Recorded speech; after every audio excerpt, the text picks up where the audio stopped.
Olá, começando mais um programa, Eliseu Ramos Entrevista, e hoje com uma pessoa assim muito especial, um amigo de algumas décadas, né? Vamos falar de idade aqui, mas de décadas. E eu gostaria muito que o nome dele é D, o apelido é Dailton, tá? Ele costuma me chamar de Irineu, mas não tem problema. Nós estamos em casa, somos amigos e nunca isso fez diferença nas nossas vidas. Então eu queria que o D se apresentasse. Tudo bem, Irineu? Olá. Te peguei, Eliseu. Eliseu, em primeiro lugar, eu quero agradecer a oportunidade, agradecer o carinho, a amizade que você tem comigo. É fantástico, aí você falou de tempo, de amizade, é muito tempo, não é pouco.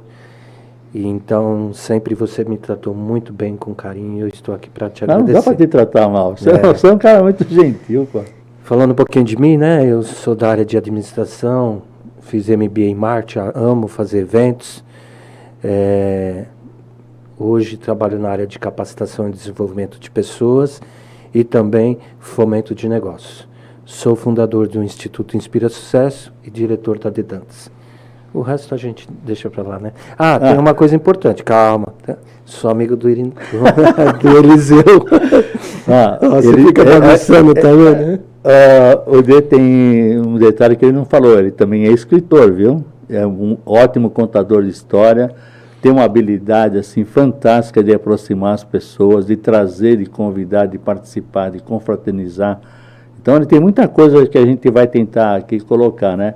Vamos começar pelo livro, vai? Não estava nem na programação, mostra o teu livro. Inspiração, deixa você mostrar o livro aí para o pessoal. Muito legal esse livro, eu tive a oportunidade de ler, histórias assim fantásticas.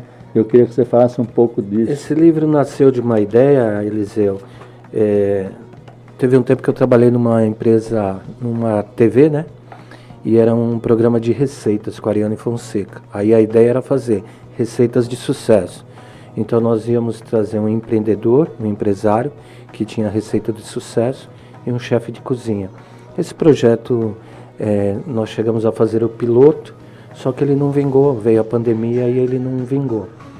E aí, depois conversando com o Mário Simões, um pouquinho depois da pandemia, ele falou sobre um assunto bem interessante. Você sabe como você cria autoridade na sua vida? Ele falou, você tem que ser autor de algo. E ali ele fez uma mentoria sobre como escrever um livro, escrever os assuntos que você tem mais autoridade, e veio a ideia de fazer o meu livro, contar a minha experiência. Aí na mentoria com ele, eu falei, tem essa ideia, nós tivemos lá atrás de fazer um livro assim. Ele falou, se você quiser tocar esse projeto para frente, e era um projeto muito legal, que reúne aqui 14 pessoas que inspiram, cada um trazendo uma história de vida, saúde, empreendedorismo, histórias de sucesso, histórias que inspiram. E aí saiu o nome Inspiração, que é um link para o Instituto Inspira Sucesso, e foi uma felicidade poder participar e coordenar esse livro. É muito legal, eu estou na metade, né? São histórias assim que você tem que ir e voltar, né? Porque é interessante, né? O ser humano, como que ele consegue se superar, né? Diante das dificuldades, né? E aí está mostrando essa superação também, né? E falar nisso, eu queria ver como foi a sua grande experiência de desafios e conquistas. Me permite falar um pouquinho mais do livro? Lógico, só para o seu... para as pessoas que estão nos ouvindo e nos assistindo, ter a possibilidade também ou de ter o livro ou de conhecer essas pessoas, né? O livro, se você for no Mercado Livre, tem lá, livro Inspiração. E se você for no YouTube, canal Inspira Sucesso, você vai conhecer a história de cada um do livro. Beleza? O canal do D, Inspira Sucesso, no YouTube, é muito legal também, tem diversos vídeos ali, diversos rios, né, que fala agora? Isso, shorts, rios. E é muito legal também, porque dá para a gente conhecer outras pessoas, né, com grandes inspirações e grandes ideias, vale muito a pena. O Fábio vai depois deixar no rodapé aqui dessa essa filmagem aqui, o endereço, tá bom? E muito legal também do livro, Eliseu, é que você não precisa ler da primeira à última página. Sim. Você pode ler as histórias, né? Hoje eu vou ler a história dessa pessoa, hoje dessa. Então é muito legal. Mas vamos lá, respondendo a tua pergunta para não bagunçar aí o programa, né? Já estou bagunçando. Desafios de conquista, como foi essa experiência? Olha, eu vou trazer uma experiência até que eu conto no livro. Foi em 2012 para 2013, eu passei por grandes desafios. Nessa época eu trabalhava na Secretaria de Desenvolvimento Social com o então ex-governador Rodrigo Garcia, né? Na época ele era secretário da Ação Social. E a gente tinha um projeto político, né? Ele estava para sair como prefeito, nós como vereadores, tinha 24 pré-candidatos de vereador. E no final esse projeto não vingou, aí acabei saindo também da secretaria para fazer esse projeto político, não vingou. Aí veio a perda profissional, a minha namorada na época também achou que não seria legal dar continuidade. Sem o trabalho veio o financeiro, aí saúde, eu engordei bastante, ansioso, comecei a engordar muito. Então, de 2012 para 2013, eu fui numa palestra do Mastermind, do Instituto Napoleão Hill. E aí o palestrante, né, que é o Alexandre Janner, fez um workshop com alguns desafios da vida, aquele Roda da Vida. E quando eu vi aquela roda, Irineu, não tinha nada de roda, parecia mais um OVNI, um objeto voador não identificado, do que a Roda da Vida. Aí eu falei, eu preciso fazer urgente esse treinamento. Aí a gente foi conversando, fazendo algumas ações, acabei participando do treinamento, inclusive Paulo Leite participou comigo e outras pessoas. Fiz o treinamento, durante o treinamento já começou a mudança da minha vida. Eu comecei a correr, em um mês eu fiz uma prova de 10 quilômetros em 58 minutos. Para quem corre sabe que não é a melhor performance, mas é uma ótima performance. Eu emagreci 9 quilos na época. Abri a minha empresa, que eu tinha um sonho de abrir empresa, já fazia uns 10 anos que eu tinha um sonho. E aí abri uma empresa, um grande amigo meu também, o Márcio Tomazelli, falou, vamos lá que eu abro a empresa para você. Então abri a empresa, me tornei comercial da Mastermind, depois eu virei um coordenador, depois um instrutor. Então foi um momento assim de grandes conquistas. É legal, né? A gente ter os altos e baixos que nem o coração, né? Alto e baixo, mas poder superar, né? Eu creio que isso tudo tem uma força muito grande, superior, né? Que você vai falar alguma coisa nisso. Só queria falar que ele já falou Irineu uma vez, e o Paulo Leite é um advogado amigo nosso e presidente coordenador da DONEP aqui em São Paulo. Pode o mais legal do que você falou, né? Nós estávamos em 2012 e eu passando por todos esses desafios. Só que o que eu estava passando aqui já estava escrito aqui em 2013. Porque tudo que eu semeei aqui, eu já fui colher aqui, né? Então Deus estava preparando algo aqui, me preparando para as conquistas de 2013, em julho de 2013. Fiz praticamente tudo junto. Então é muito legal essa questão de você estar passando um desafio aqui, mas às vezes a gente não entende os desafios, a gente não entende os propósitos, porém Deus tem algo maravilhoso para você na frente. E como foi vencer esse medo do desacerto? Falando em medo, aí eu trago uma outra experiência, Eliseu. Teve uma época da minha vida que eu tive um relacionamento bom com Deus. E meu pai veio falecer quando eu ia fazer 18 anos. E nessa época eu frequentava uma comunidade cristã e eu comecei a deixar de ir na comunidade para ir a alguns eventos, algumas festas, comecei a sair à noite. E quando eu menos percebi, Irineu, eu já estava afastado dos caminhos de Deus. Mas para mim, aparentemente eu tinha Deus comigo, mas eu não fazia nada do que agradava a Deus. Mas aparentemente eu estava certo, estava me divertindo, estava conquistando. Você deixou o orgulho entrar? Não digo nem orgulho, Eliseu, mas tipo autossuficiência. Achar que você pode fazer o que quer que você tem os meios para fazer o que quer. Nessa época, eu trabalhava no Banespa, eu ganhava muito bem. Eu ganhava tipo 15, 16 salários por ano, trabalhava 6 horas por dia, estabilidade, né, tinha bônus, hora extra, então eu ganhava muito bem. Também tinha prepotência? Não, nunca fui prepotente, né, Eliseu. Nunca fui. Desculpa, né? Banco do Estado, antigamente funcionário público é Banco do Brasil ou Banco do Estado. É verdade, você se sentia, nossa, sentia assim, né, ter um cargo, Isso eu sim. te falo porque na época das lojas, né, que a gente tinha loja, tinha do lado o Banco do Estado e na frente o Banco do Brasil. E a disputa dos dois funcionários lá era gritante, eles eram clientes da loja. Sim. Mas dava para ver assim, hoje avaliando, né, cada um, né? Era um status, né? Porque você é servidor público do Estado, servidor do Estado, concursado, ganhando bem, trabalhando poucas horas por dia. Mas só que tudo isso me levou não à prosperidade e não ao sucesso.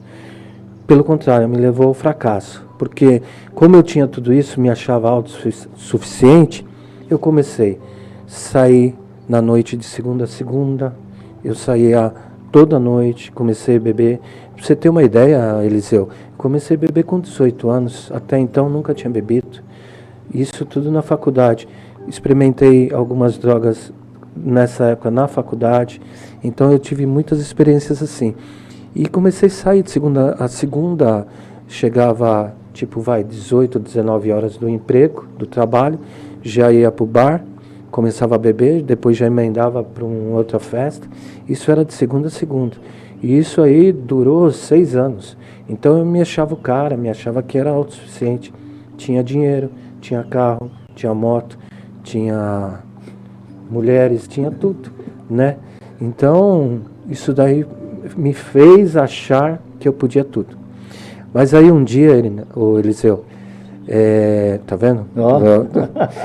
Mas um dia, numa dessas experiências, me travou aqui a respiração pelo uso de droga e eu pensei que eu ia morrer ali. Naquele dia eu tive medo da morte. E naquele dia eu pensei, existe um Deus. E aí eu me ajoelhei e falei, Pai, na verdade eu falei Deus, né? Nesse momento eu não estava lidando Deus como meu pai, que ele era. Mas eu falei, Deus, não permite que eu morra neste momento, aqui nesse lugar, desse jeito. E eu prometo até parar com tudo. Mas a pergunta é, você acha que eu parei? Não. Mas eu diminui bastante. Por quê? Porque com essa experiência, Eliseu, veio o medo da morte. Veio a síndrome do pânico. E como eu falei, nessa época eu era do Banespa, e eu tinha um plano de saúde ótimo, excelente, assim.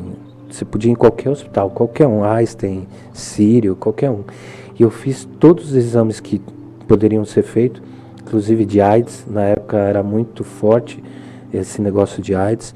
Eu fiz, deu tudo negativo, mas eu tinha uma angústia, sofria aqui uma ânsia, uma ansiedade que eu não tinha explicação. E os médicos falavam, você não tem nada, mas só eu sabia a minha dor, a minha angústia. Eu estava conversando com você aqui, e aqui o estúdio está fechado. Eu ficava desespero, eu falava, desculpa, vamos parar o programa, não consigo, eu tenho que ir lá para fora. Então, assim, isso era frequente, começou a ser frequente, né? E o desespero ser frequente. Eu podia estar nas maiores festas, com as maiores pessoas lá, com gente importante, festa badalada, mas me vinha um medo, me vinha uma angústia, que aquilo lá não me trazia paz. Então, agora deixa eu dar só uma entrada assim na minha área. Angústia do quê? Medo da morte. Eu me sentia assim, parecia... O que é a morte para você? A morte, naquela época e hoje, é a separação de Deus. Eu tinha medo assim, se eu morrer agora, eu vou estar separado de Deus. Nunca mais eu vou ter oportunidade de ter relacionamento com Ele. Então isso me dava medo. Então, vamos colocar assim, então a angústia e o vazio que você sentia era a falta de Deus. Também. E o medo de não ter Deus, se eu viesse morrer ali, é de não ter um relacionamento. E aí você começou a buscá-lo? Então, aí não, Eliseu. Eu passei esses 6 meses aí lidando com essa angústia. E por incrível que pareça, minha mãe ia numa igreja evangélica, né? Só que quanto mais ela me cobrava, Eliseu, mais eu me afastava. Se revoltava. Isso. Porque eu não aceitava uma cobrança, você tem que ir. Eu não aceitava isso. E quanto mais ela falava, você era dono da cocada, né, cara? Mas não era isso. Eu acho que aí está um grande segredo. Você dividir o que é religião e o que é espiritualidade.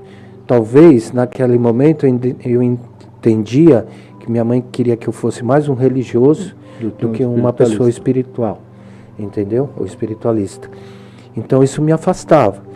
E a grande sacada foi essa, que no final de semana, numa festa, que eu comecei 11 horas da manhã, num casamento, teve um almoço do casamento, eu não comi, só bebia. Naquela época eu bebia muito uísque e Coca-Cola, então comecei a beber às 11 horas da manhã, meio-dia.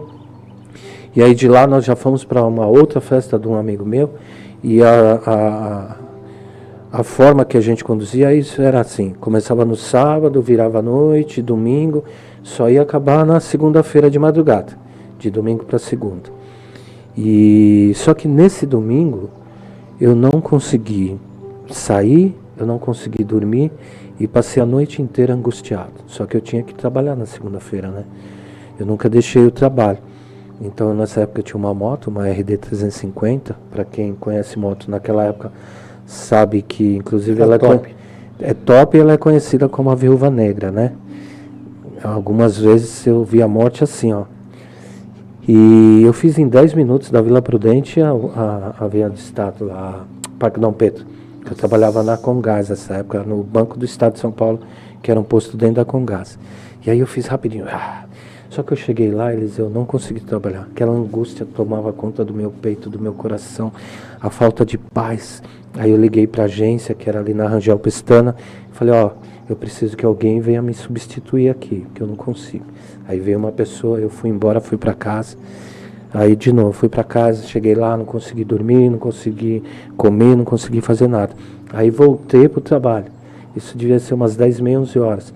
Aí cheguei lá, voltei e tal, só que não consegui. Deu 10 minutos, falei, não dá para ficar aqui. Só quem tem a síndrome do pânico, ou essa angústia, vai entender o que eu estou falando. Porque é uma coisa assim que não tem explicação. É algo desesperador, que você tem medo, você não consegue explicar. Aí eu fui para casa. E o engraçado ou interessante é que quando eu fui para casa na segunda vez, tinha algumas mulheres lá que eram amigas da minha mãe. Aí elas perguntaram, você quer que eu ore a Deus pela sua vida? Aí eu falei sim. Aí que eu fui lembrar de Deus. Aí que eu fui buscar Deus. E ali foi claramente Deus falando através daquela pessoa, falou o seguinte, olha, até aqui eu guardei sua vida. Que eu não comentei, né? Só comentei desse fato. Mas eu passei diversas situações de perigo, que eu quase perdi a vida. E nunca tive medo, né? Aquela autossuficiência, né? Nunca tive medo. Tirando essa vez que me causou a síndrome do pânico, eu tive medo. E ela falou, e aí Deus falava assim, até aqui eu guardei a tua vida. A partir daqui você tem que tomar uma decisão. Ou você segue o teu caminho, ou você segue o meu caminho. Aí nesse momento eu falei, não, Senhor, Pai, eu quero seguir o teu caminho. Sabe aquela história do filho pródigo, que ele está esperando você de braços abertos, te abraça, põe um anel e fala, você é meu filho? Eu me senti assim, Eliseu. Naquele momento, e naquele momento, Eliseu, uma paz que excede todo o entendimento. Né, foi a tua pergunta que você me fez. Aquele momento transformou minha vida. Até hoje eu sinto uma paz que é inexplicável. Situações assim de perigo, de inconstância, eu tenho uma paz, Eliseu. E isso mostra... Você é bem sereno, né? Te conhece. E de um dia para o outro, eu parei de usar tudo. De um dia para o outro, assim, eu peguei aversão a tudo. Se eu senti o cheiro, eu vejo... Você foi obediente, né? A mensagem que você recebeu, né? Uhum. Sim. De certa forma. E aí Deus se agrada disso, né? Com certeza Deus se agrada disso. E você está caminhando por uma experiência maravilhosa, continua com altos e baixos, como qualquer ser humano normal, né? Mas você superou o pior, que era a síndrome do pânico. né? Isso. Porque é uma ansiedade que as pessoas não sabem de onde vem, mas a maioria é falta de Deus, falta de uma crença, falta de acreditar em algo relacionamento, superior, né? Mas fica criando ninho. Agora, Ô, Eliseu, só para completar aí o nosso raciocínio, duas coisas que eu queria pontuar. A primeira é que o autossuficiente se tornou dependente. Isso é importante. Quando a gente depende de Deus e sabe que Ele cuida, o medo vai embora. Então isso é legal. A outra coisa, você falar de obediência, mas o fator maior não foi meu. Foi a bondade de Deus sobre a minha vida, o favor de Deus sobre a minha vida. Então, nesse momento eu dependi mais dele do que realmente de mim. De mim bastou assim, falar, eu me arrependo e eu quero andar no teu caminho. Mas toda a bondade, todo o favor, toda a misericórdia, a graça, foi dele. Toda a ação foi dele. Vamos lembrar lá do filho pródigo, que o filho, quando estava lá, lembrou, né? Na casa do meu pai tem tudo. Só que o pai nunca foi buscar ele lá onde ele estava. Mas quando o pai viu ele chegando na fazenda, que viu de longe e reconheceu que o pai abraçou, o pai foi até ele. Então, eu acredito que quando Deus ouviu de mim, né, eu quero um perdão, eu quero uma nova chance, aí Deus veio, me abraçou e me tornou como filho. Você é meu filho. É que nós temos que, na realidade, nós temos que tomar decisão, né? Você tomou a decisão realmente por intermédio daquela mulher que falou com você, né? Foi usada para falar com você. Porque Deus dá o livre-arbítrio. Cada um escolhe o que quer.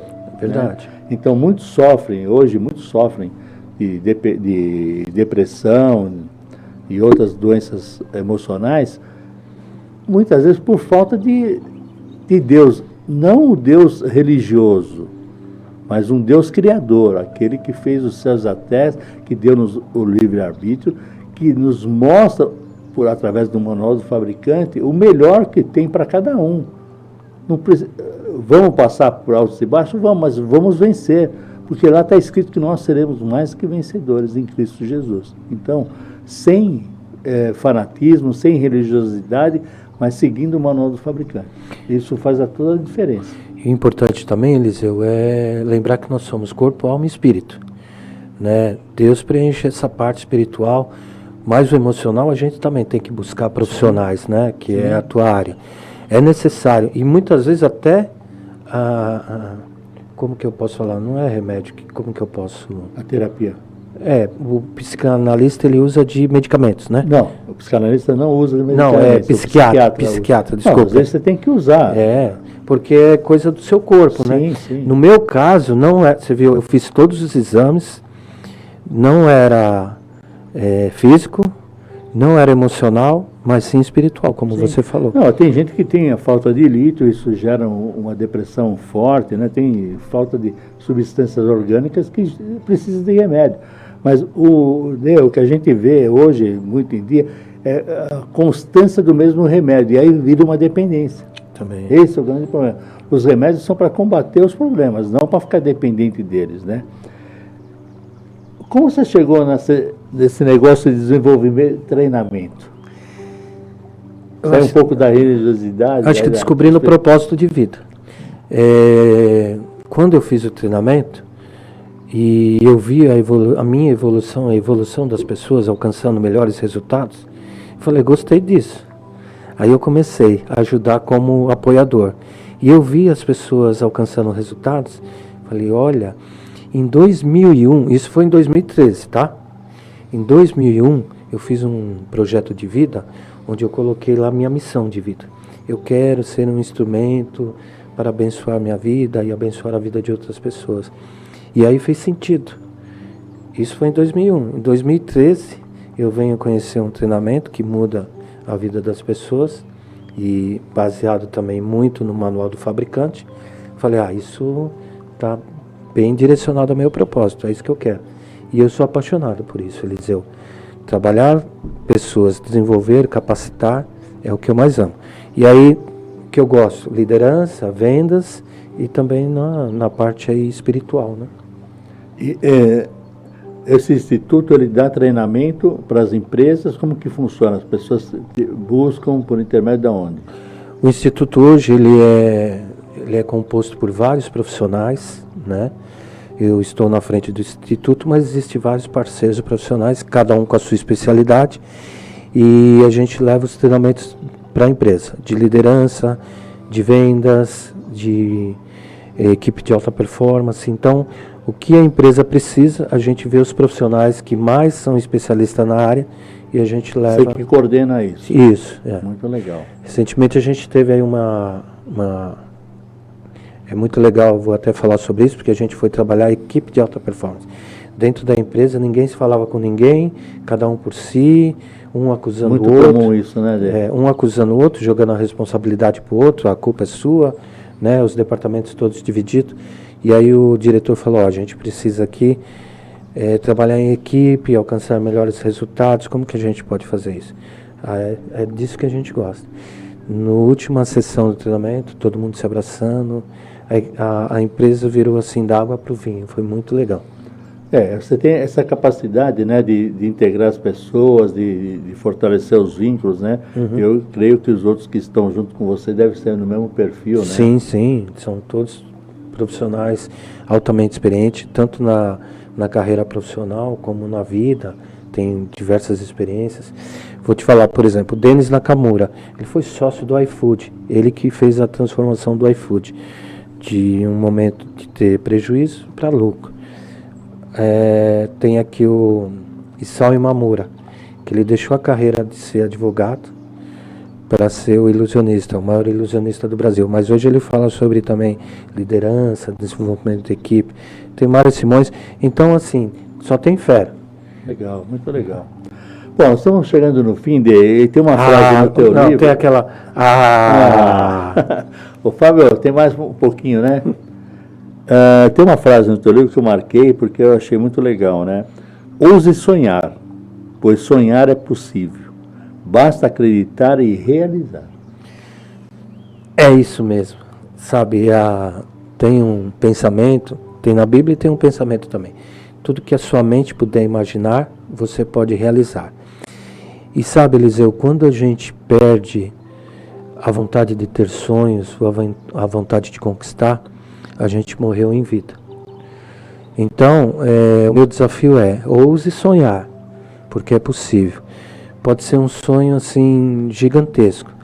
Claro, você não vai conquistar ele de uma vez só. Existem passos, processos, caminhos, pessoas que vão te ajudar a conquistar os teus sonhos, recursos que você precisa. O que é importante para você realizar seu sonho? Primeiro, ande com pessoas que tenham o mesmo sonho, que realizaram já esses sonhos. Pessoas melhores que você. Outra coisa, esse sonho, ele é benéfico às pessoas e ele também está de acordo com o seu plano espiritual, está de acordo com o que Deus pensa sobre a sua vida. Ok? Esse sonho, ele vai te ajudar a ser uma pessoa melhor? Beleza. Se for isso, caminhe. E não tem tamanho de sonho. Qualquer sonho é possível. Basta crer e realizar. E realizar. É muito legal, né, a gente poder conversar com pessoas otimistas, pessoas positivas, pessoas reativas, que nem o D, né, que já teve um baixo assim, muito forte em todas as áreas da sua vida, e principalmente espiritual. E se reerguer, né, por um pequeno gesto. Então, eu convido vocês a visitar o canal dele, Inspira Sucesso, no YouTube, como o nosso canal também, Eliseu Ramos Psicanalista, onde nós temos alguns vídeos ali também, com outras entrevistas, de pessoas que são gentistas. Vocês já perceberam que o nosso programa sempre traz um gentista. Hoje foi a vez do D, da Ailton Dantas, e que está disponível também para vocês consultarem oportunidades de treinamentos, oportunidades de vendas e oportunidades que desejam sonhar, seja grande ou pequeno.